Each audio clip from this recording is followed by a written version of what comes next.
Alright, that was about 5 minutes away for me. No seconds away for you. I'm going to need this coal because I noticed I was running out in my furnaces. Let's just go ahead and take that for now.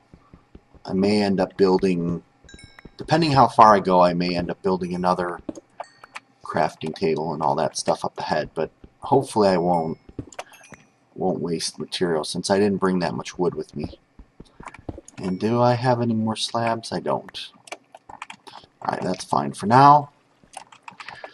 Alright, so the next step in my map making process, after I've got a theme and some guiding principles, sometimes I might make a Did I pass up that place I was going to go up?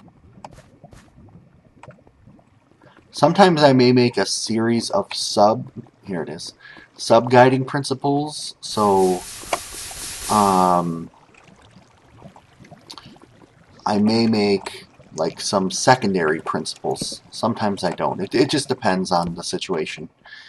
So for example, I may specify that, you know, I want the map to be played in adventure mode, or I want there to be a big twist somewhere, like, you know, I focus on a particular reaction from players. So there's all different sorts of guiding principles you could have. One guiding principle could be, I want to spend more time making parkour in this particular map other than what I would typically do in other maps, whatever it is. So once I've got the guiding principles down, hello mushrooms, I don't really have a use for you, so I'm going to let you live. And there's no chance slimes will spawn up here. Those mushrooms will probably pop off in the light, actually, but that's the risk you take when you decide to be a little red guy with white flecked dots. And it also occurs to me that I could be following the lava to try and get to... I should have just made picks while I was back there, because I don't even have enough iron for a pick. Unless I go back... Oh, I do hear a zombie. That's a good sign. Unless I go back over here and grab the iron under the waterfall. I think I should do that. I should grab enough for 2 picks. Right? Oh, I should be able to grab way more than 2 picks worth. Let's do this. Let's do this. So the next step for me is to sort of create an outline of my map. What I like to do is similar to what I did in episodes 12 and I think 25 of this series, where I say, okay, how many total scenes do I want the player to go through? That helps me determine how long the map should be for the player, as well as how many areas or scenes do I have to build. So I really like to do that next. And what I do from that perspective is literally just an outline. So scene number 1, here's the general thing I want to happen at that point. Scene number 2, here's the general thing I want to happen at that point. Nothing fancy, just an outline like you would do when you're writing a research paper. And then over the course of the rest of building the map, I will continually, at each step of the way, I will modify that outline as needed.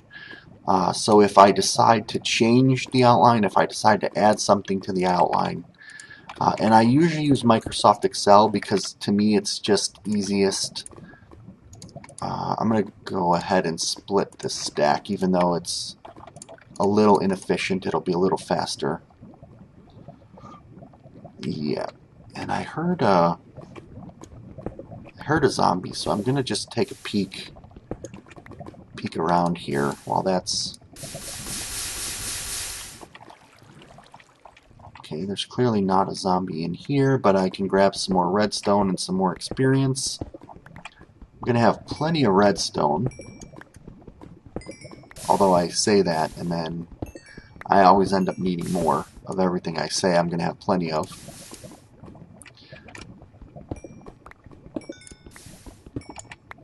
And then I let some of it fall into the lava very sloppily. But it's all good. I actually think I could do this to save it.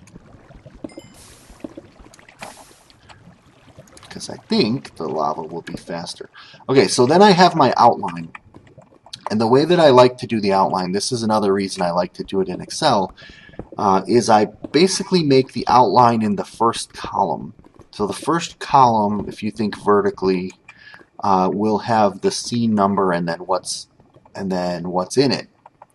And then next to that, I add a number of columns for a number of different things, or concepts, I guess you could call them, that I need to design. And one of those columns could be textures. So if there are particular color or texture blocks that I want that area to have in them,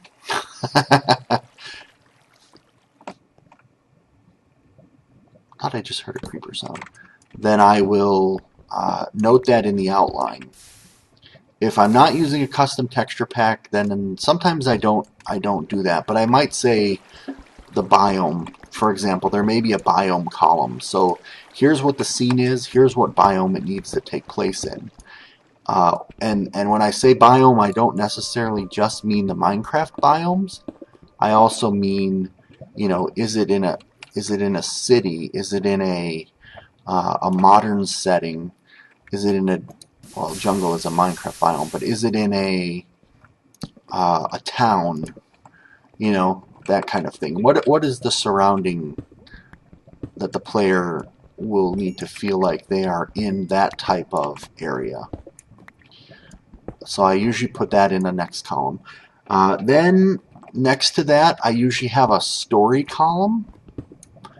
And each of these columns you could think of as a pass through the map from end to end, from start to finish, in order. So the first pass is what do the biomes and terrain look like? Terrain might have been a better word. The second pass is what's happening in the story at each of the scenes. Then there's a pass for what buildings do I need to create? Are they large buildings? Are they small buildings? What do I need to create at each step of the way? Then I will usually have a pass for detail. So the buildings are the large structures, and then are there any key details that I need?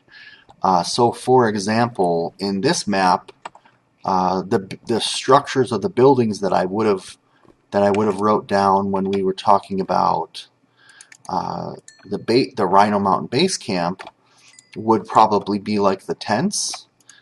Let's see, that's 2 and 2 extras that could go here. And the details would be things like, it was very important to me to have the sign that said property of Vanilla Films. That was an important detail that I had to put in, and it's not a building or a structure. Then I would have a column for mechanics. So are there any special effects or redstone needed at that particular point of the outline? So in this series, well, let's talk about Grinchmas. In the first scene of Grinchmas, you start off in the out of character room, and you're dealing with the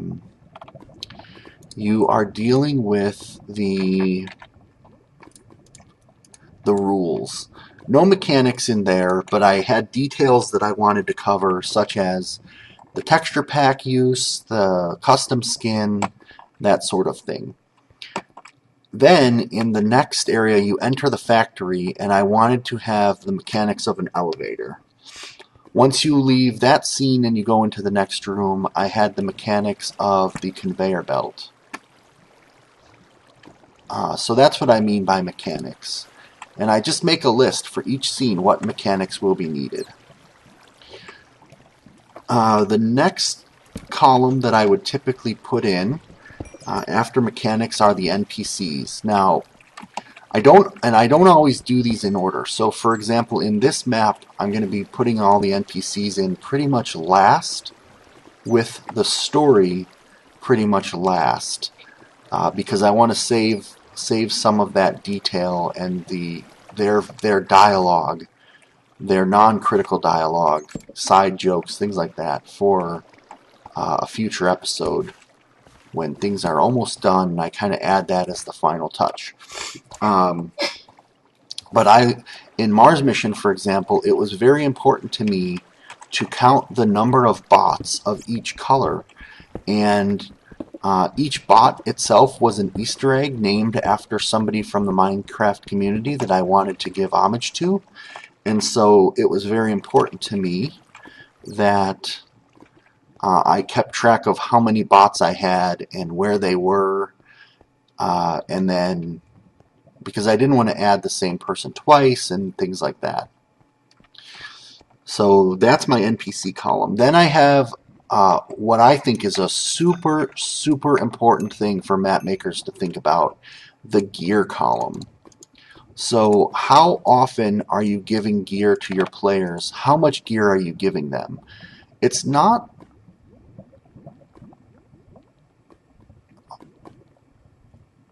Wait, didn't I have more sticks? Okay, I guess I didn't. Oh well. It's not always super important. I'm going to put this in here just for storage. Yeah.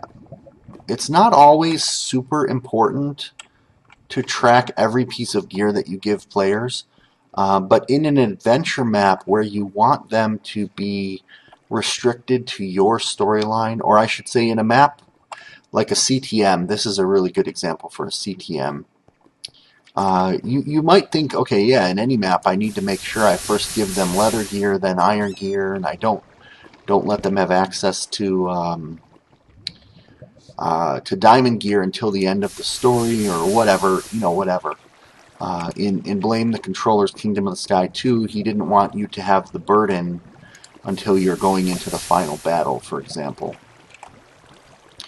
But it's also important what you give them, such as buckets of milk. So if you're about to send them into an area with poison spiders, typically map makers will somewhere have a bucket of milk available. Well, a enterprising player, such as myself, might not see the value in the bucket of milk as just the fact that you can cure poison, but in the fact that once you drink that milk, you now have a bucket that you can scoop up water. Why did I jump? And basically make an impromptu ladder anywhere that you need it. Get in lava.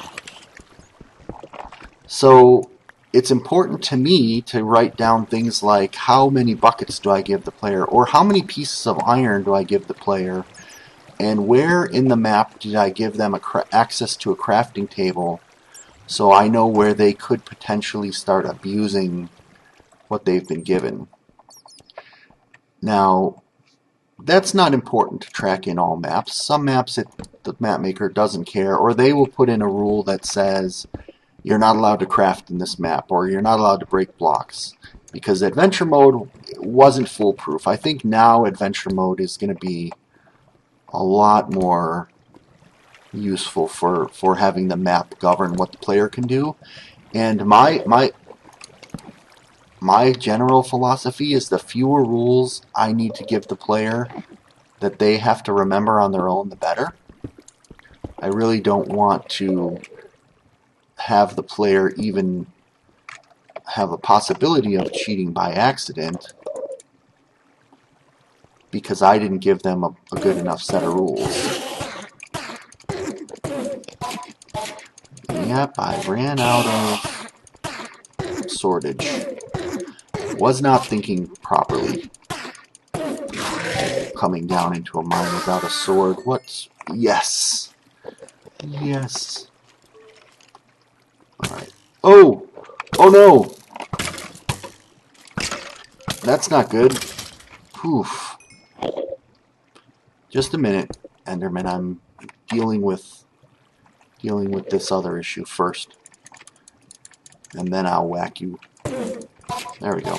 Whack, whack, whack, whack. Oh, 2 ender pearls. What are the chances of that? Excellent. Okay, I definitely need to go back and deal with my sword situation. I am going to go a little bit ahead. I don't really want to go back up. Can't believe I didn't make a sword. And I have a feeling that water is up above me because I saw a little blue dot in the corner as opposed to a little white dot where the texture bleeds through. Not sure if that's the case, but we'll find out shortly. And this is where I risk getting lost. And see, now I thought I just heard a creeper. Oh, it's a spider. So basically, I was talking about map making and going through different passes through your map from start to finish, and each pass that you make, you think about a different design principle and what needs to be put into the map. Well, this seems like it might be a promising area for slimes. It's kind of big and open. And I think over here is where I came from.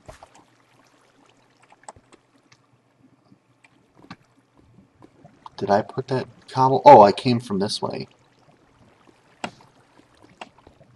I came from that way. I'll go ahead and grab the gold. You never know when I want to give the player a golden apple, for example. But I don't see much use in it. Oh no, actually I do need it for powered minecarts, don't I? And people are probably like, oh my god, he's caving with an axe and no sword. What kind of crazy mofo is this? But hey, it's just the way I roll. Just the way I roll. So, okay, let's see. Did I cover all of the passes through the map? I talked about, oh, gear.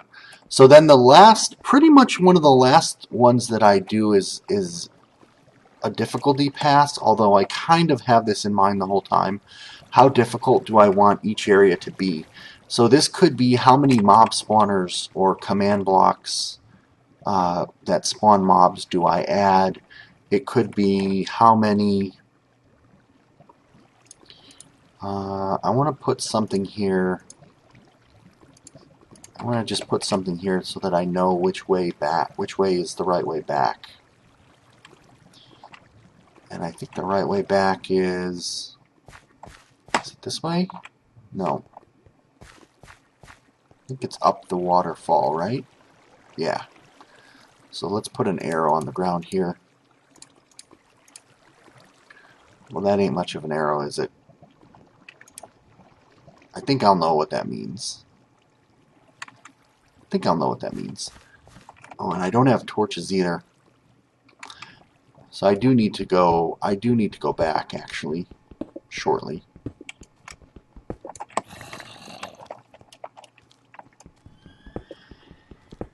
Difficulty. So that could be mob spawners. That could be parkour. It could be a logic puzzle. You know, buttons, simple locks, combination locks. It could be a maze. I like to go through the difficulty, and what I really want to stress here is that well, difficulty and downtime or progression.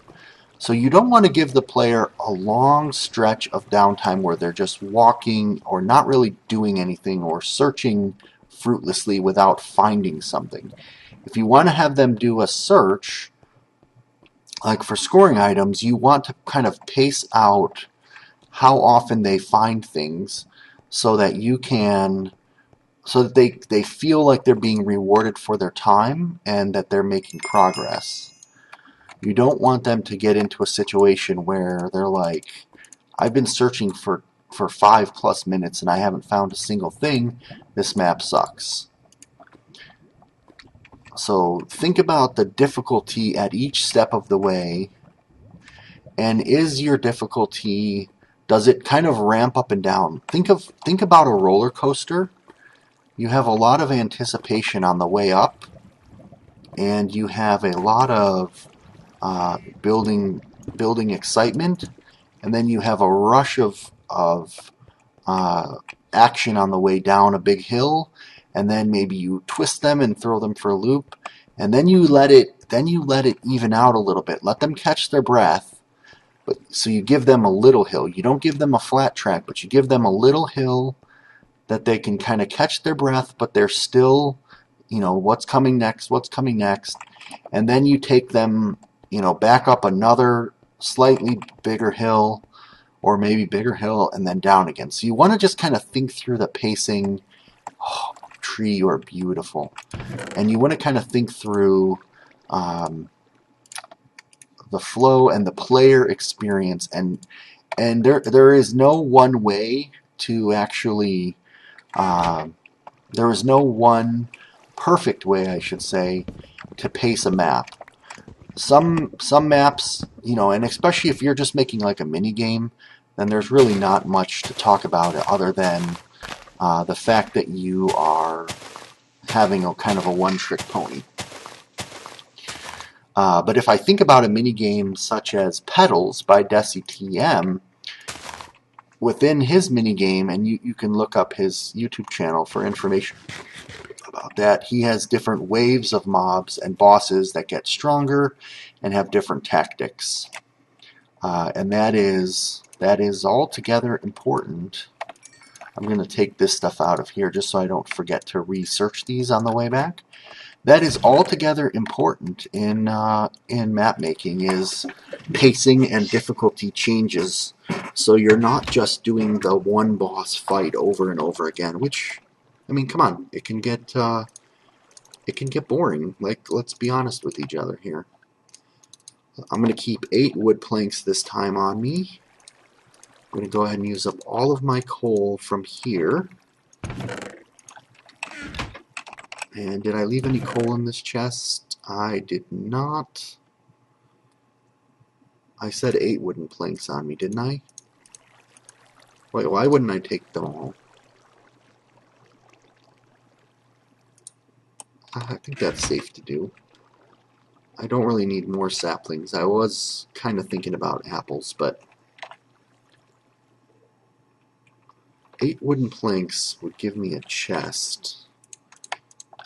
Let's do this.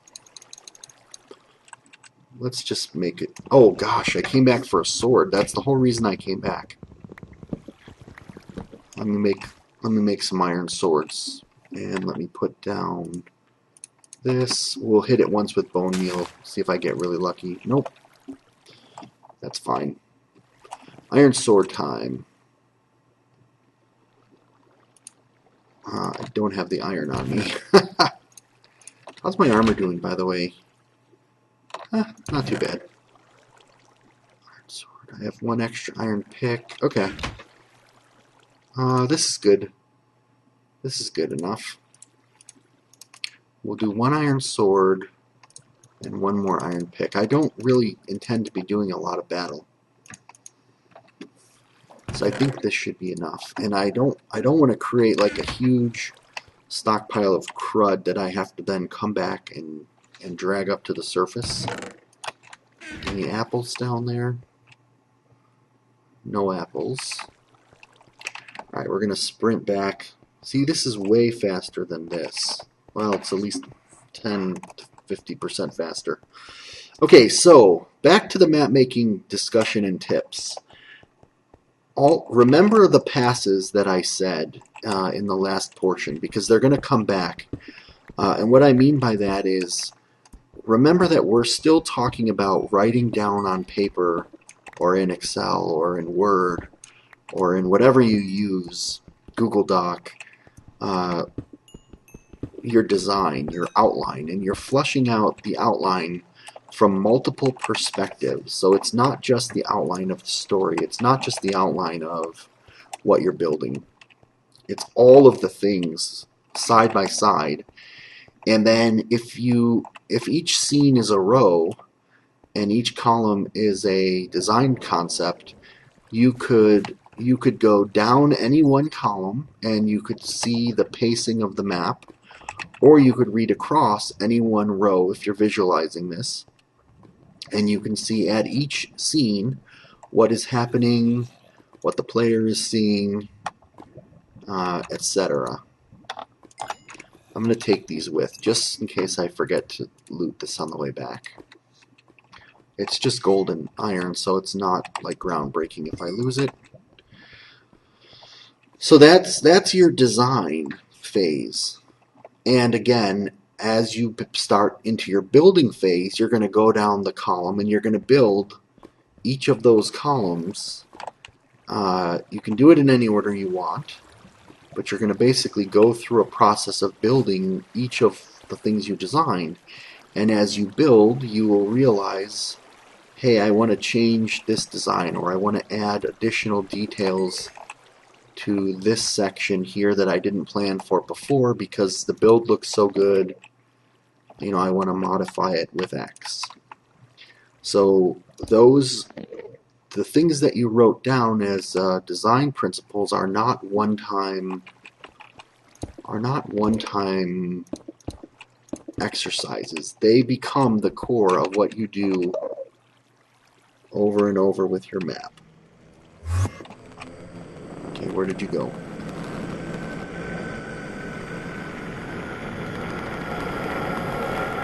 I angered you.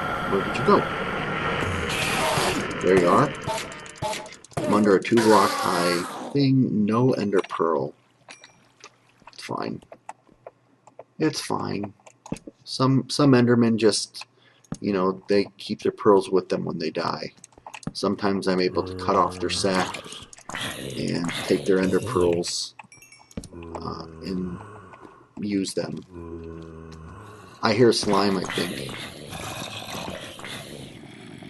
Do I hear slime, or is that just a zombie? Okay, that's interesting. That might be a zombie dungeon. I'm not sure. I don't think I heard a slime now, though. I think that was the sound of dropping zombies.